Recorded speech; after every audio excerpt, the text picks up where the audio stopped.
This morning, let's explore Buddha's Nirvana discourse. Now, of course, if you're really into Pali, you would call it Nibbana, but most of us recognize the Sanskrit. This is Lama Jigme Kyatso of the Buddha Joy Meditation School. Welcome to Meditate Like a Jedi. This is the Lama you are looking for.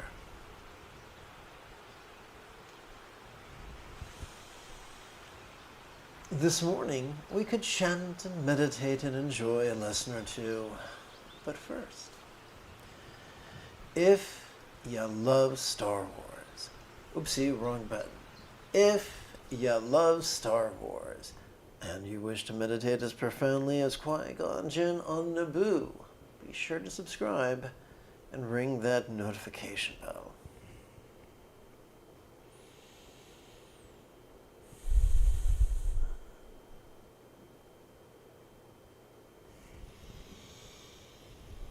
If at any time during this morning's live stream you have a question about meditation or philosophy or even chanting, do not be shy. Simply type your question in the chat window. Simply type your detailed question in the chat window on the right-hand side of the screen.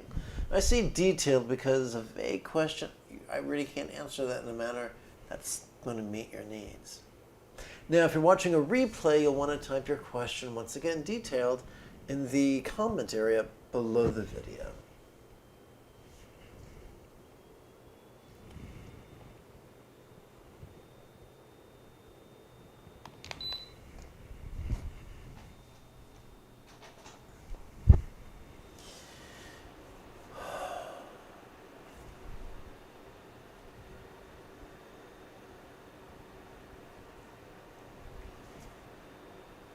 The Nirvana Sutra is from the Milindapanha, translated by Edward Conze and adapted by yours truly.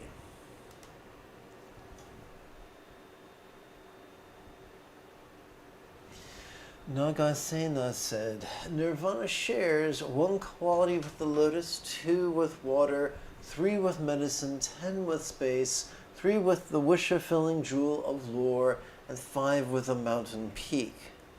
So the wish-fulfilling jewel of lore is kind of like the ancient Indian version of Aladdin's lamp. As the lotus is unstained by water, so is nirvana unstained by the defilements. Now, I think I will do it, well, it doesn't matter now. That should be muddy water, in my opinion. Let's continue. So, let's stick with A for a bit longer.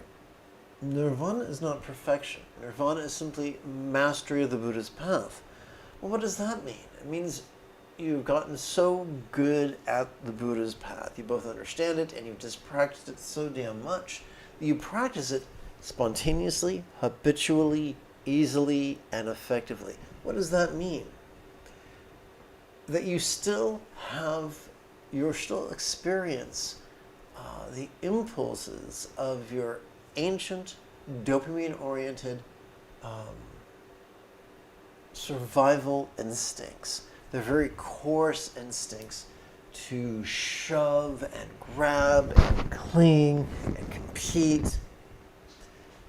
But the difference is, because of your mastery of the Eightfold Path, these defiled impulses no longer control your choices or utterances or deeds. It's important that we do not fall into the gilded cage syndrome, where we think, for me to be a spiritual adept, I can only experience certain things and I can't experience anything else. Well, that's kind of like painting ourselves into a corner. A true spiritual adept can experience anything without being controlled by it. They can experience good fortune and bad fortune, good health and bad health, kind people and cruel people, pleasurable thoughts and painful thoughts. They can experience a full spectrum of human experience, I don't like being redundant, without being controlled by it. Let's continue. As cool water allays feverish heat, so also nirvana is cool and allays the fever of all the passions.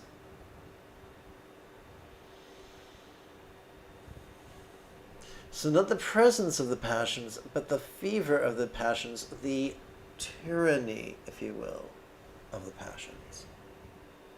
And passions is totally appropriate because our ancient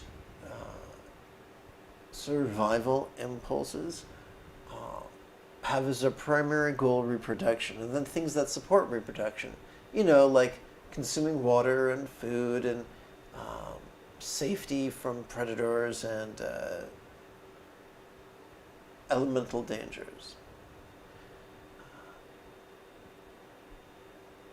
But the animals born without this survival instinct don't live long enough to procreate and pass on that genetic material. And that is how natural selection works. Moreover, as water removes the thirst of humans and animals who are exhausted, parched, thirsty, and overpowered by heat, so also nirvana removes the craving for sensuous enjoyments, the craving for becoming, and the craving for the cessation of becoming. So the focus here is not the becoming aspect, but the craving aspect.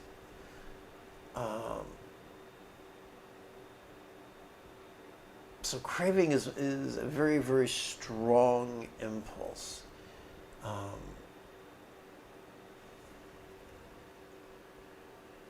So whether it is the craving to survive, or the spirit that says, I've had enough of life, this sucks, we can experience that without being controlled by that. That is the liberation of nirvana.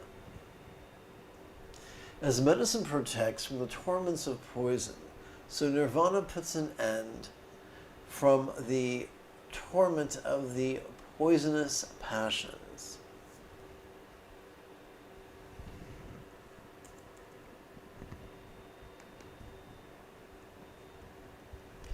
Moreover, as medicine puts an end to sickness, what was the first one?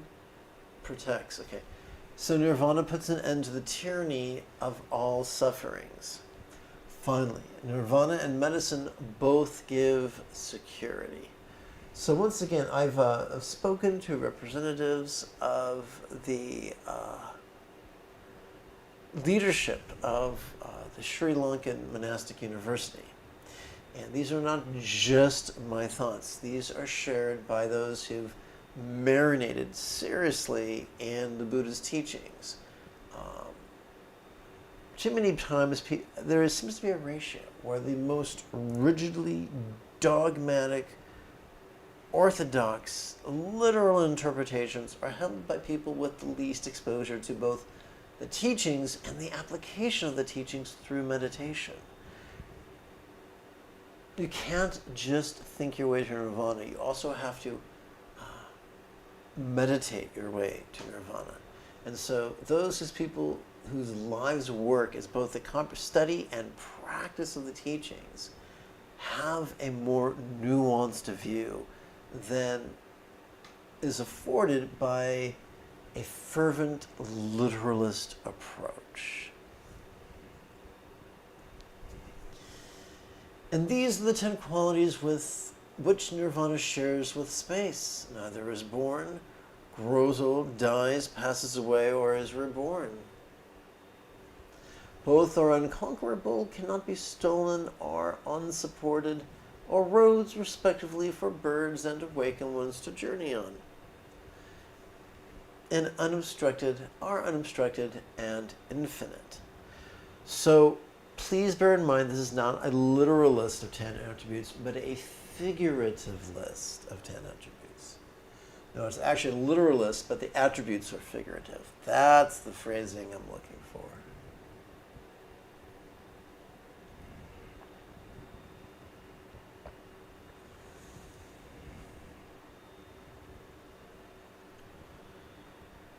Like the wish-fulfilling jewel of lore, Nirvana grants all one can desire, brings joy, and sheds light.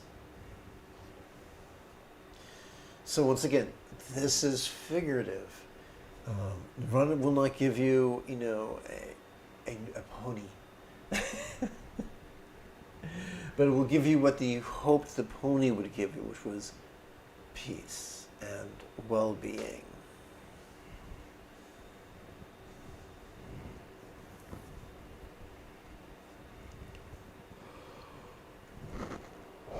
As a mountain crag is lofty and exalted, so is nirvana. As a mountain crag is unshakable, so is nirvana. And may I say, seems unshakable, because there is such a thing as landslides. As a mountain crag is inaccessible, so is nirvana inaccessible to all the tyranny of the passions.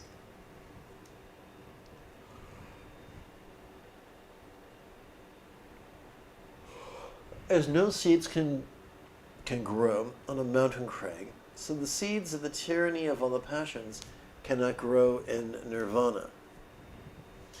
And finally, as a mountain peak is free from all desire to please or displease, so is nirvana likewise free. This one is really important. I'd like to explore it for a few minutes.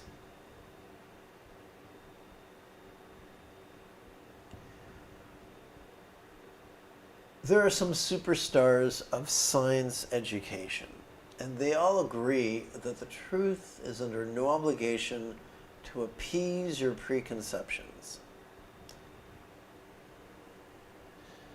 Ironically, the only way we can approach many of the subtler truths is through the inconvenience of second-guessing all our assumptions.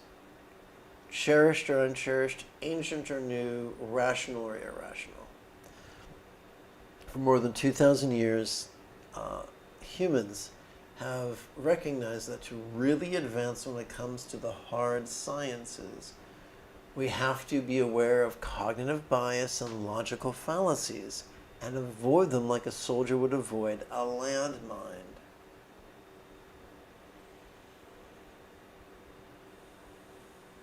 I would say that for those who respect the truth spiritually, the same should occur.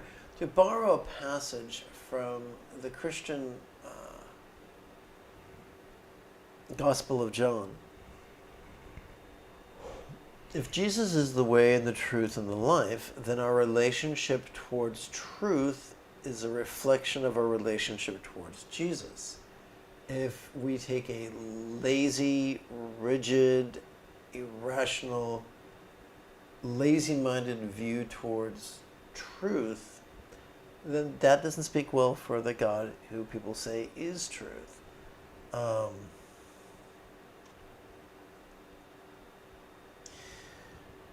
too many times, people make up their mind what the truth is, and then they look for reasons to justify it, as opposed to just looking for truth and letting it take us where it may.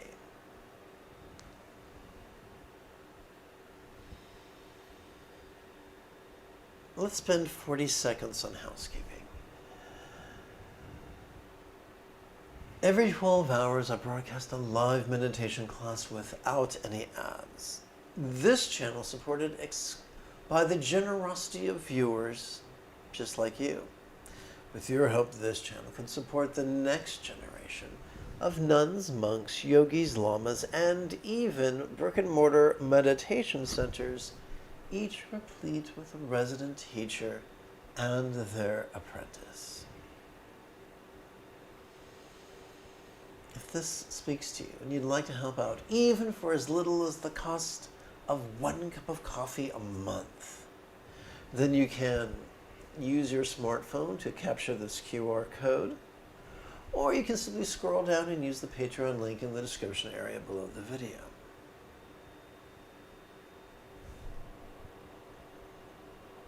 And if Patreon's not your cup of tea, you can also give through YouTube or through PayPal.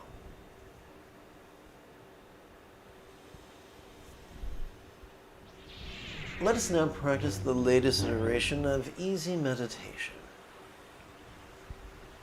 Just as an athlete warms up before entering the athletic pitch or field or diamond, they warm up.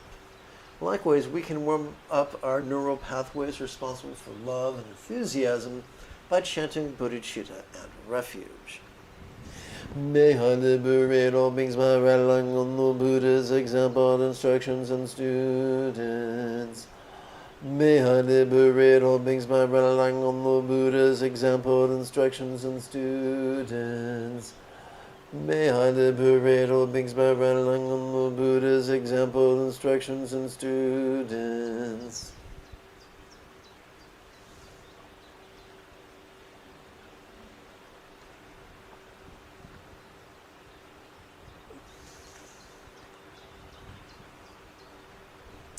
One moment.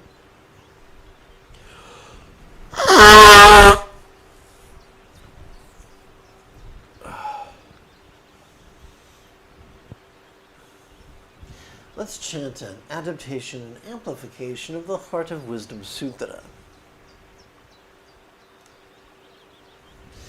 It is said that Quan Chi and Fusan, archetype of enlightened compassion, while moving in the deep peace of perfect understanding, shed light on the five aggregates and found them equally void.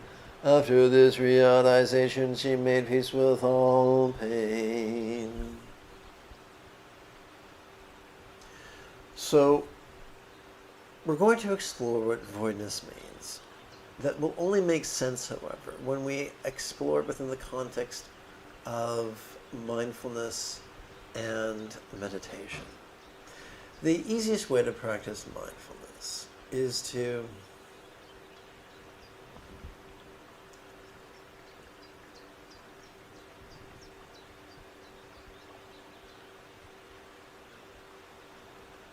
silently and mentally recite, notice this, during each energetic inhalation.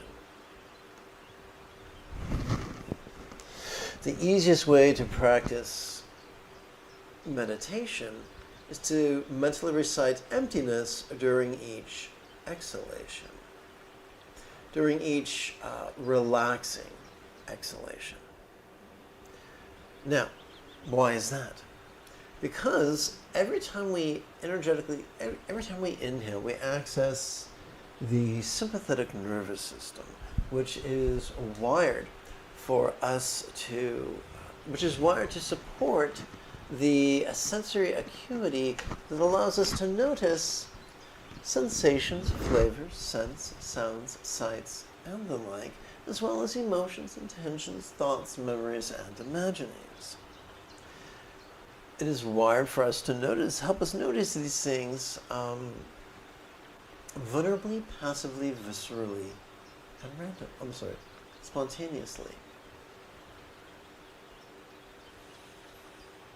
When we do so, we find that during meditation, the only label we need is simply the pronoun this. But that raises the question, what are we to do with all the stuff that we notice? Fortunately, every time we exhale, we access the parasympathetic nervous system. It helps us to both physically relax as well as mentally release. Excuse me. But what has that to do with voidness or emptiness? Simply this. Every time we physically relax and mentally release in harmony with our exhalation, whatever we noticed during our inhalation can now feel as if it was as non-graspable as a vast, empty void. Now, any English teacher will tell you that a simile is only as useful as it is relatable. So what is a real-world example of a non-graspable, vast, empty void? How about the illusion of the infinite azure sky on a bright and beautiful cloudless morn, which although could be tantalizing to the eye, is intangible to the touch. That's it.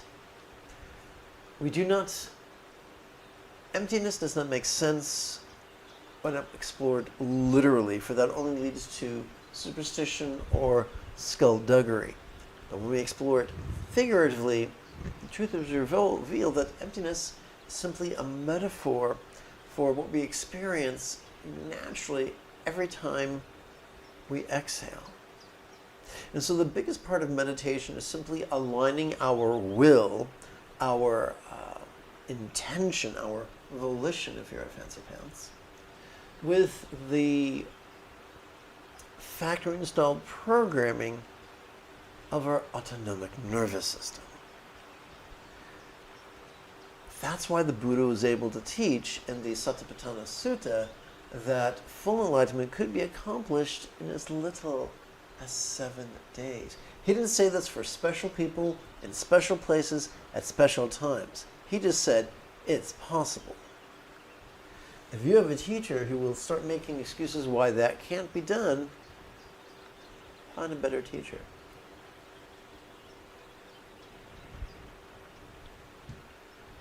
Let us continue with our chanting.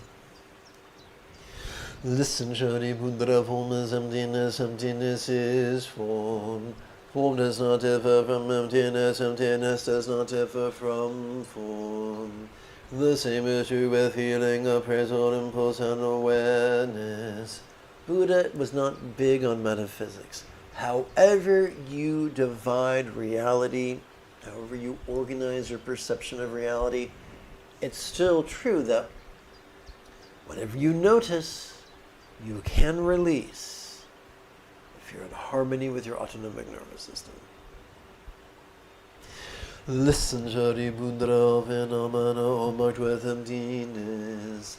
They are neither produce nor destroy, neither corrupted nor purified, neither increasing nor decreasing. All observable phenomena have at least one thing in common. If you can notice them, you can release them. Therefore in emptiness there is no form, no feeling, no appraisal, no impulse and no awareness that once perceived cannot be released. So 9 times out of 10 in the Heart Sutra, when we see the word no, it's not being used literally, it's being used figuratively. In this case, to denote an inferred double negative. Like, the blowhards in Washington who won't say, I agree, but they will say, I don't disagree. Wow, could you be more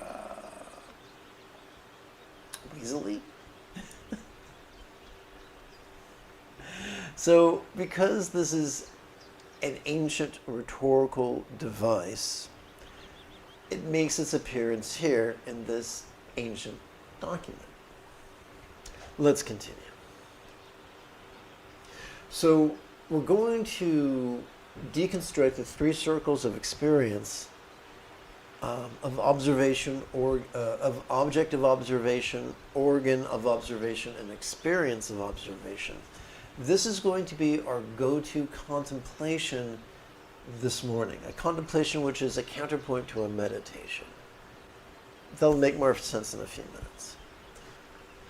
No sensation, no flavor, no sound, no sight, no phenomena that once perceived cannot be released. No body, no tongue, no nose, no ears, no eyes, no mind that once perceived cannot be released. No feeling, no tasting, no smelling, no hearing, no seeing, no noticing that once perceived cannot be released. And here's a synopsis of this arranged as 18 contemplations that we will work with in greater detail in a few minutes. No interdependent origins and no extinction of them, from confusion to aging and death that once perceived cannot be released.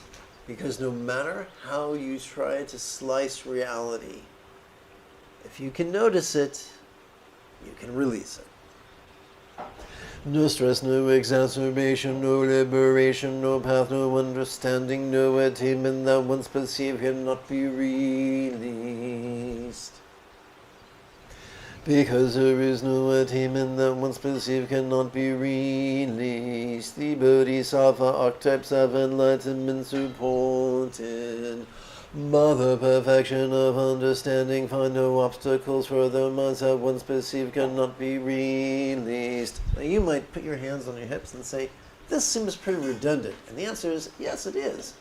But redundance is sometimes necessary to elucidate that which is cryptic, to prevent needless confusion in new students. Why should we put roadblocks to enlightenment?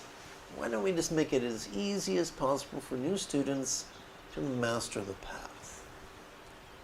After all, there is no enlightenment without love.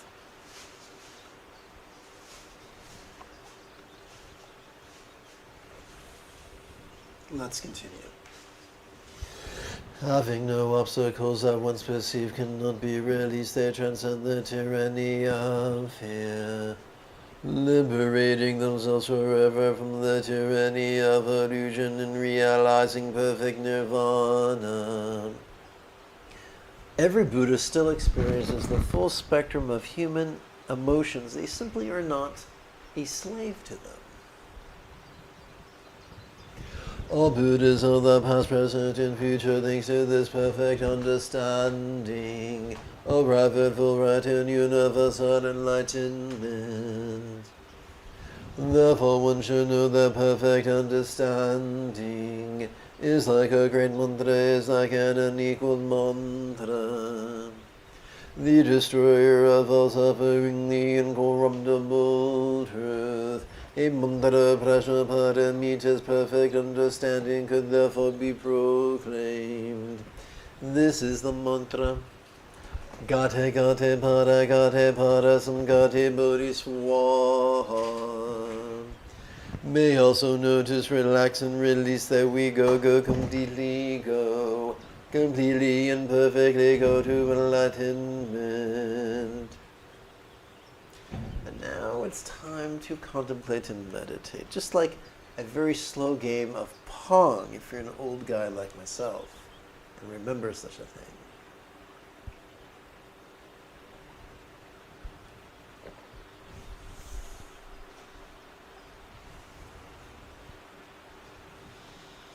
I remember when Pong was only for adults who played it in bars, in resorts, way back in the dim days of the 70s, when dinosaurs ruled the earth and which was still cooling. Okay, so we're going to go back and forth between contemplation and meditation, and don't worry, I will take you by the hand the entire way and return you safe and sound to the Shire. We've already explored notice this emptiness. So let's practice this right now for approximately 13 breaths. And you might say, dude, how do I count 12 or 13 breaths? And this is a good opportunity for me to review the instructions for Bengali crease counting. Consider, if you will, the fingers of your left hand. They each have 3 sets of creases and a tip. Therefore, during each inhalation, you could advance your thumb and count. First round of breathing, second round of breathing, third round of breathing, fourth round of breathing, 5th, 6th, 7th, 8th, 9th, 10th, 11th, 12th, 13th, 14th, 15th, 16th.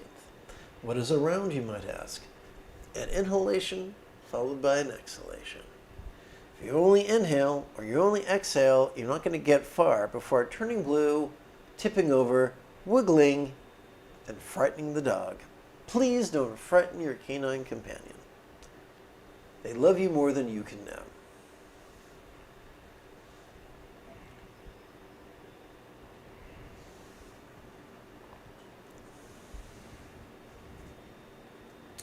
Well, counting to 16 on 4 fingers and a thumb is lovely.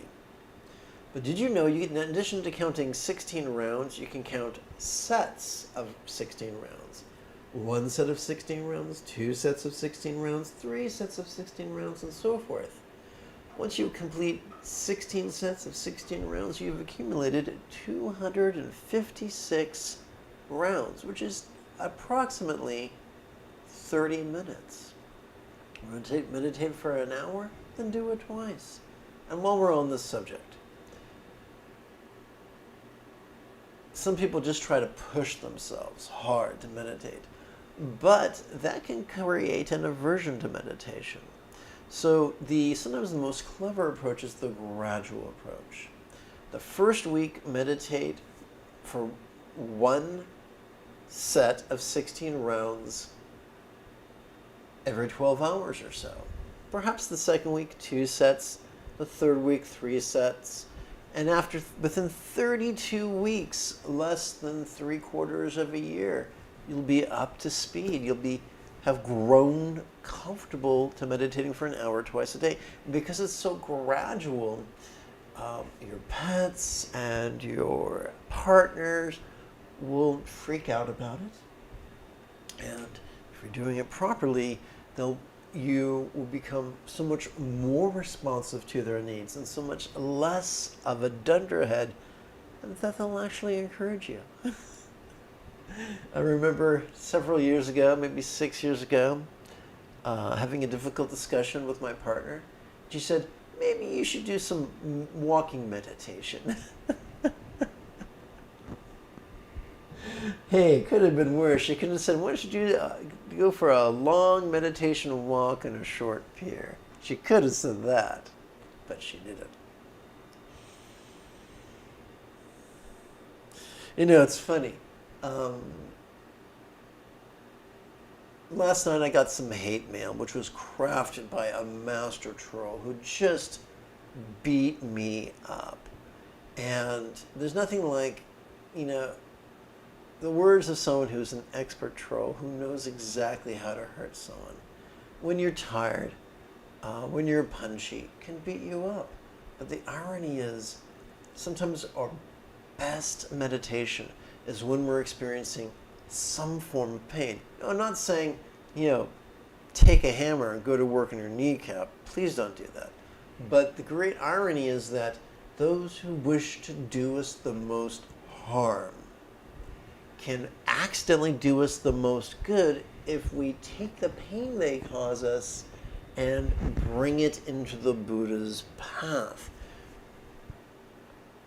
One of the late tutors of the 14th Dalai Lama, Dilgo Khyentse Rinpoche, used to say, meditation must help us with our emotions. If not, then what is it good for?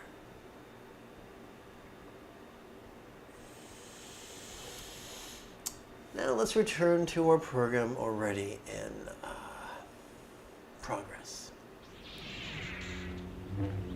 So let's begin with 12 or so repetitions of notice this emptiness.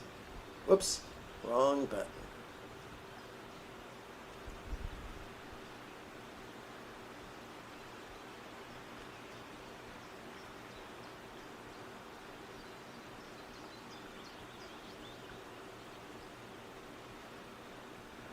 Oh, wow. Okay.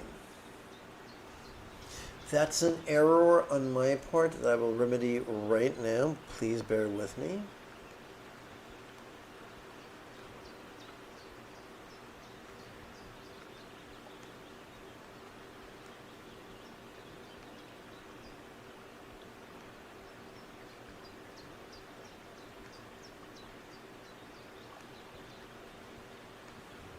Okay, thank you for your patience. Now I get to check to make sure the display is still synchronized. Let's dig in.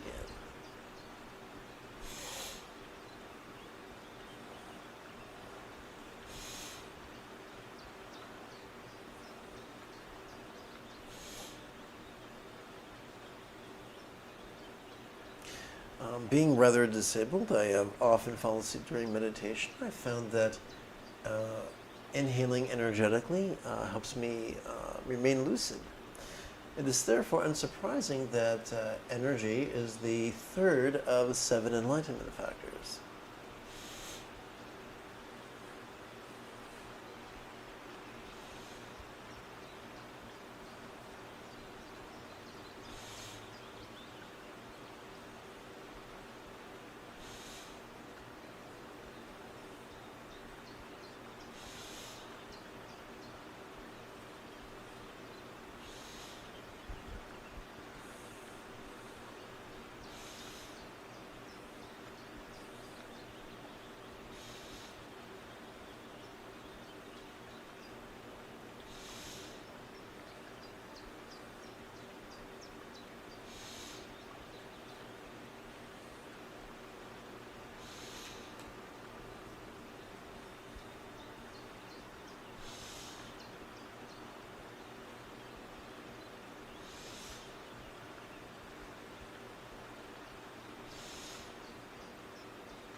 So we'll see that in meditation, it is relatively spontaneous.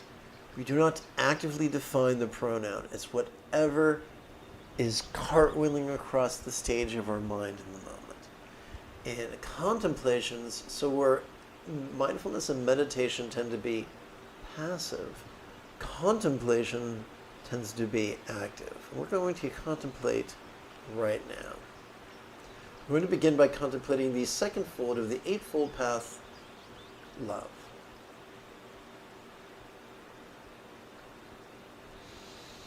So let's wish. So consider the phrase, the ties that bind, abbreviated to the word ties, the noun ties. It refers to our experience of the interpersonal. So let us wish profound love for all ties. Inhalation, exhalation. Let's play with that for 4 repetitions.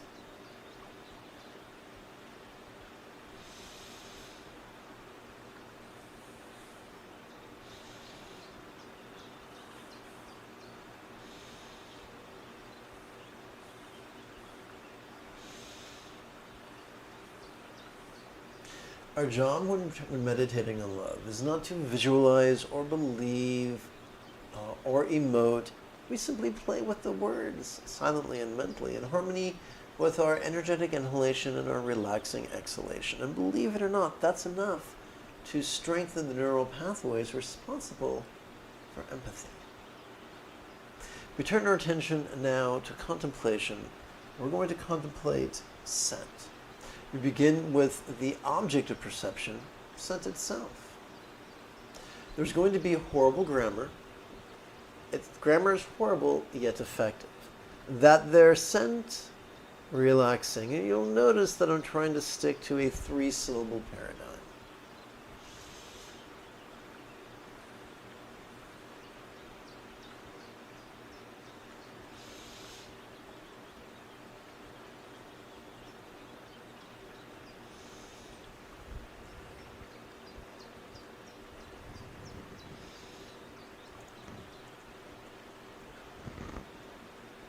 This here nose, the organ of perception.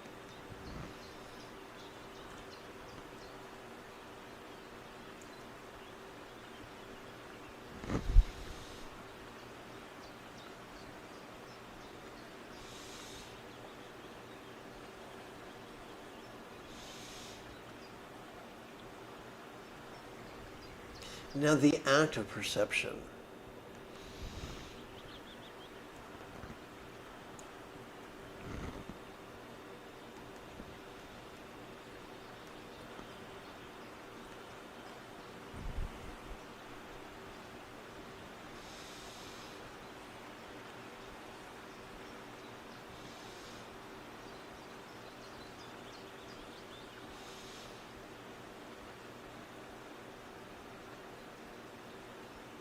And now we return to meditation at the bottom of the page.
Now we're going to do a quick edit.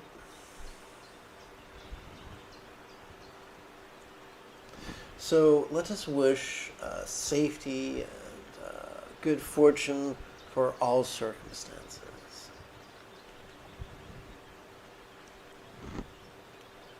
Profound boon for all lots.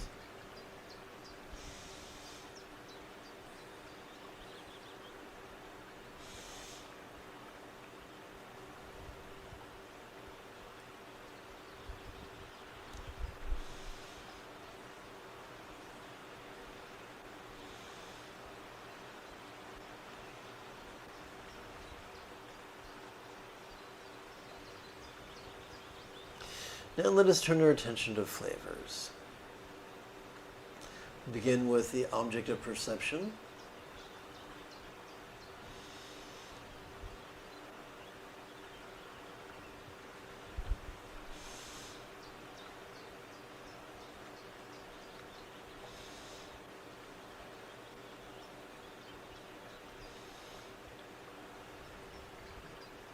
The organ of perception.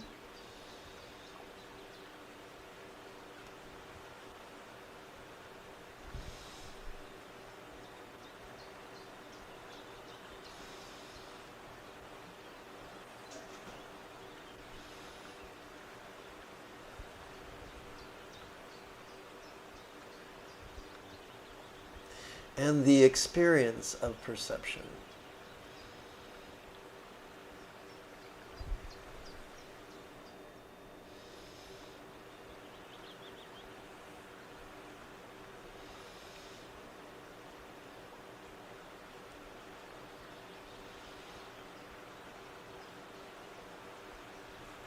And let's return to mindfulness and meditation.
All right, let's turn our attention to health. Profound health for all forms.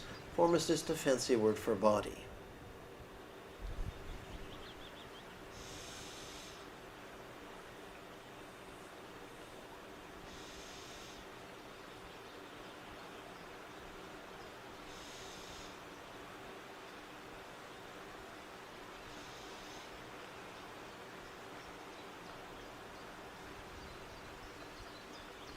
Now let's explore sensations, beginning with the object of perception.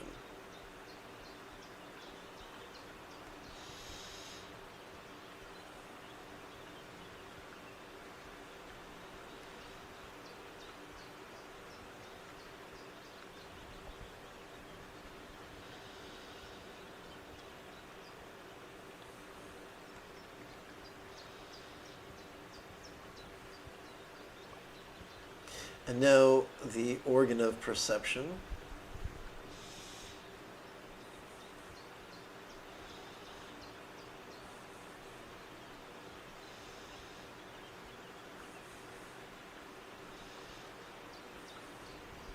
And now the experience of perception. Or the act of perception.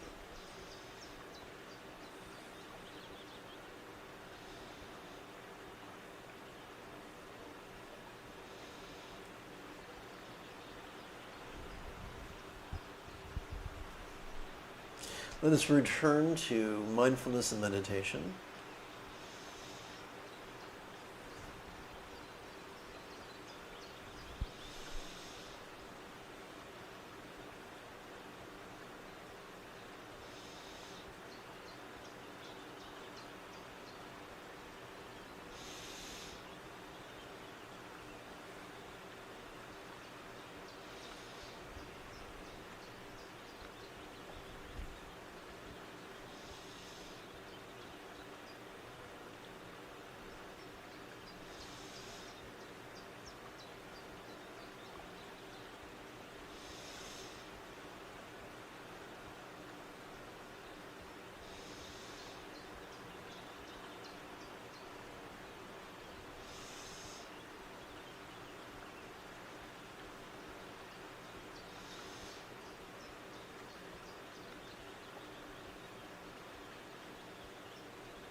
There's a misunderstanding that's very popular that if you truly understand emptiness, you'll never feel pain.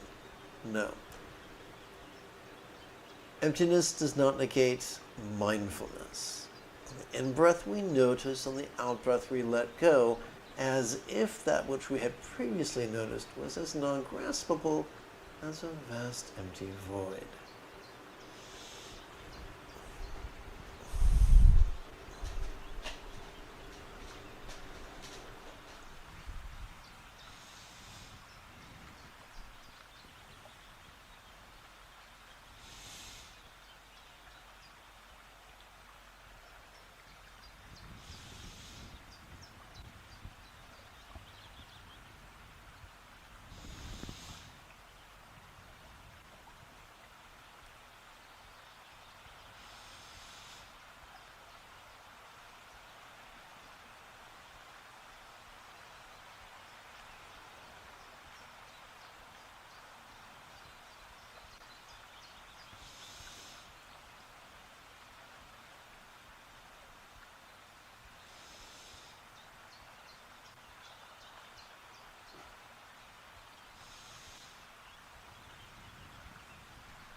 Now let us explore sounds.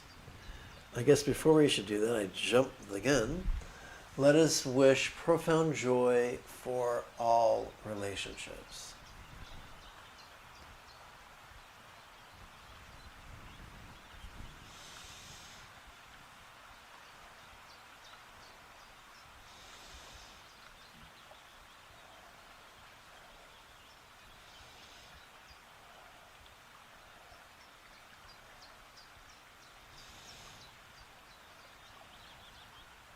Let's turn our attention to sounds and begin with the object of perception.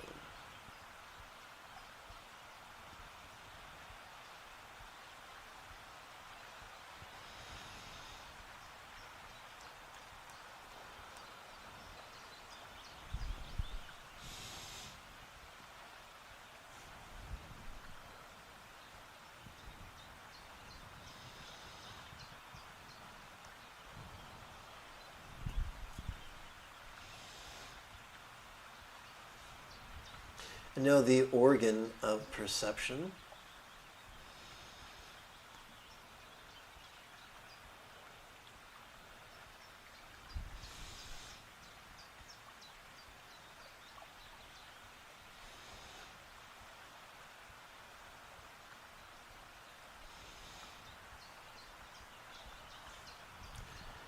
And now the act of perception.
Let us wish profound wisdom for all minds of all beings.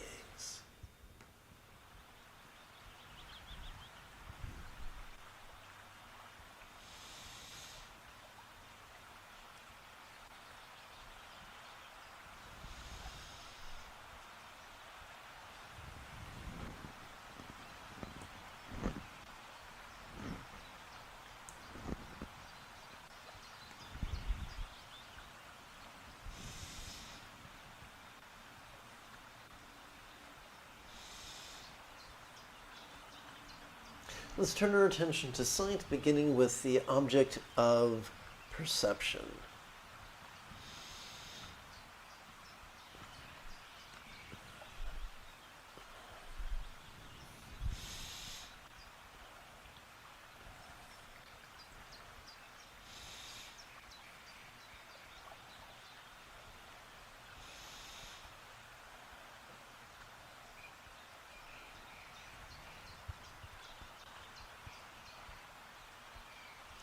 And now the organs of perception.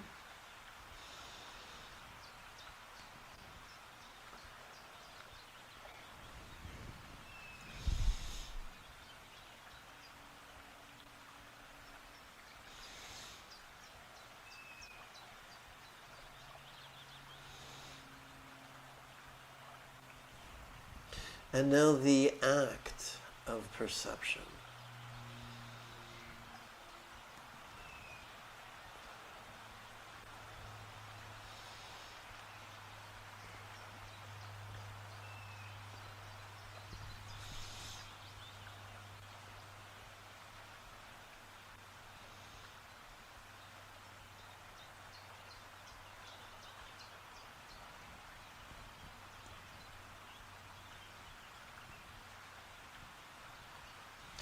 Let's return to mindfulness and meditation.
Let us wish great contentment for all minds in the most wonderful way, not in the creepy, creepy science fiction way from the movie Serenity.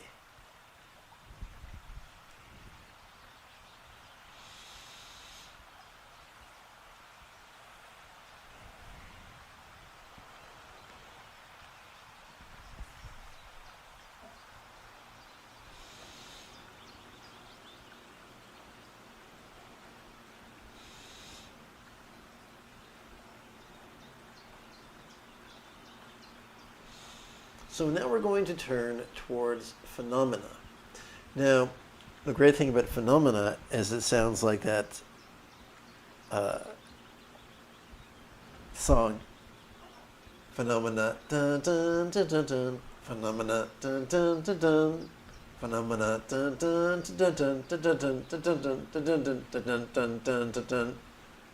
Okay, that's a joke for everybody who lived through the 70s. So when we say phenomena in Buddhism, we mean things like intention, emotion, reason, recollection, and imagination. But my song was kind of cute. Come on, you know it was. So we're going to begin with the object of perception, in this case, phenomena.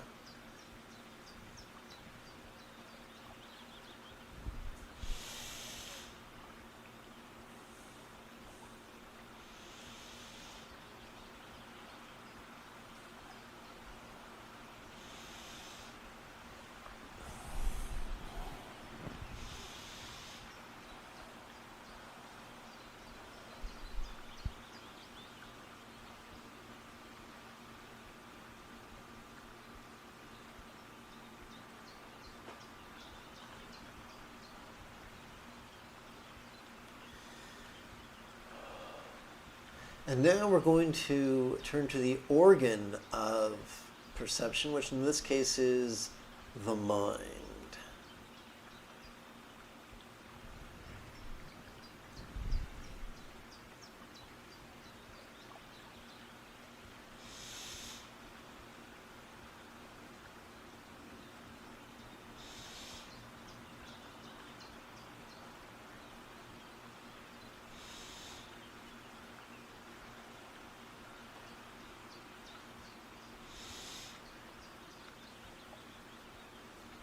And now the very act of perception, noticing.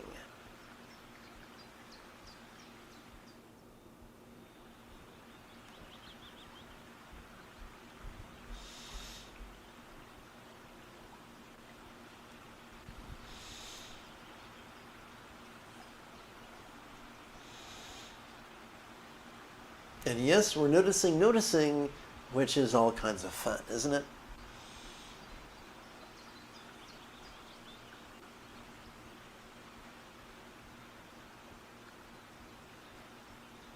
And let's return to the basic exercise of mindfulness and meditation. Whoops.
And here comes the another edit, because sometimes that's how I roll.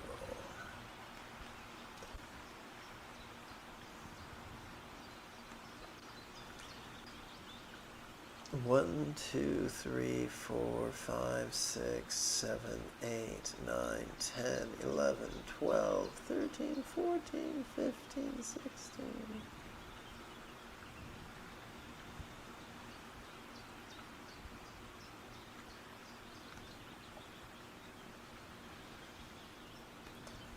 One, 2, 3, 4, 5, 6, 7, 8, 9, 10. 1, 2, 3, 4, 5, 6.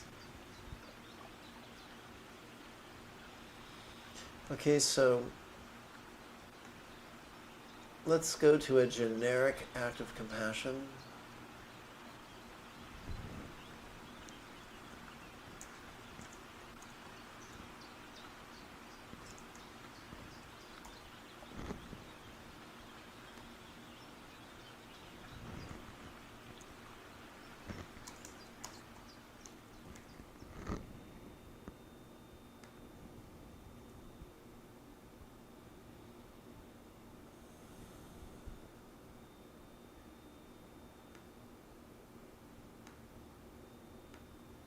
The screen's going nuts, so we'll tend to it momentarily.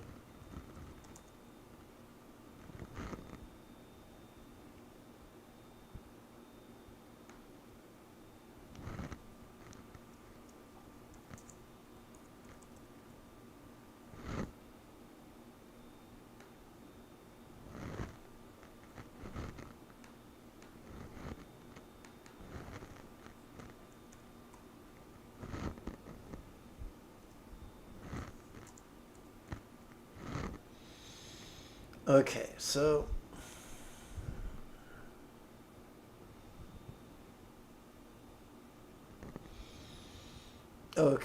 here we go.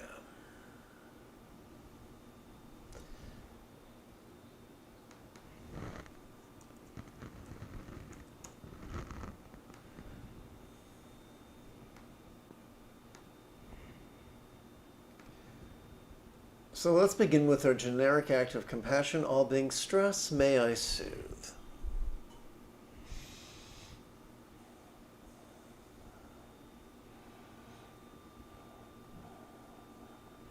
Whoops, gotta fix the display. Sorry about that, kids.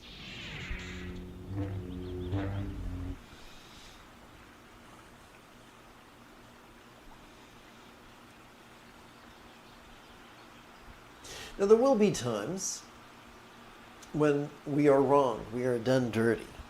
And that can also fit into the 3 circles of emptiness. So the cruelty that was perpetrated, that action.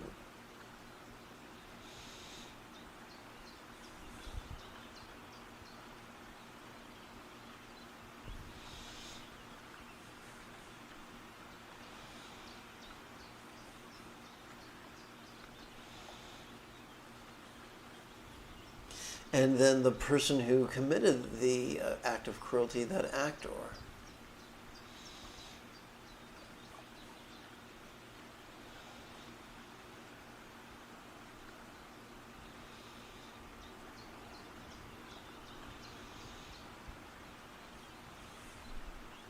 And then there is us, the schmo, who received the act of cruelty.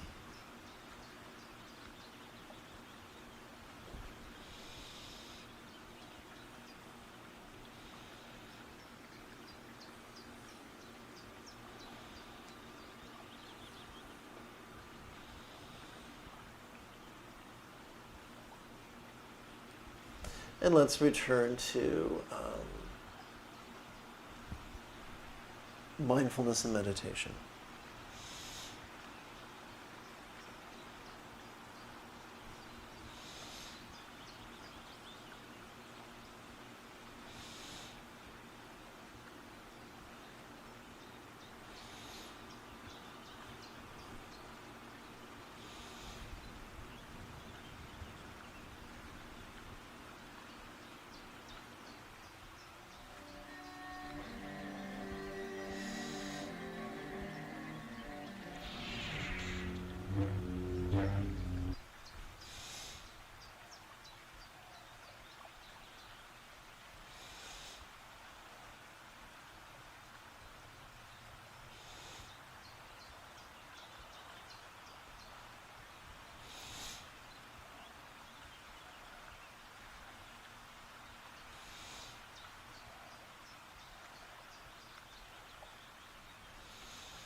So let's jump forward to the closing recitations.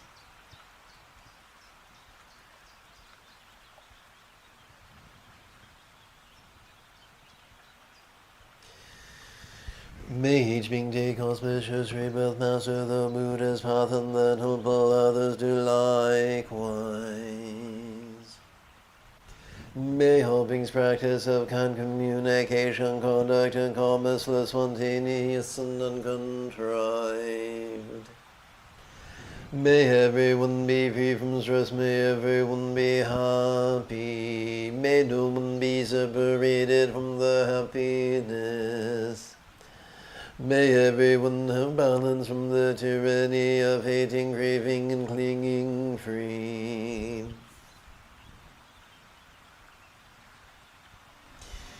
If you feel I have earned it, type something in the chat window, give this live stream a thumbs up, and share this on social media. In approximately 10.5 hours, we could return to explore 3 meditation manuals. We could also chant and meditate some more. But first, if you're as geeky as me, this is the way.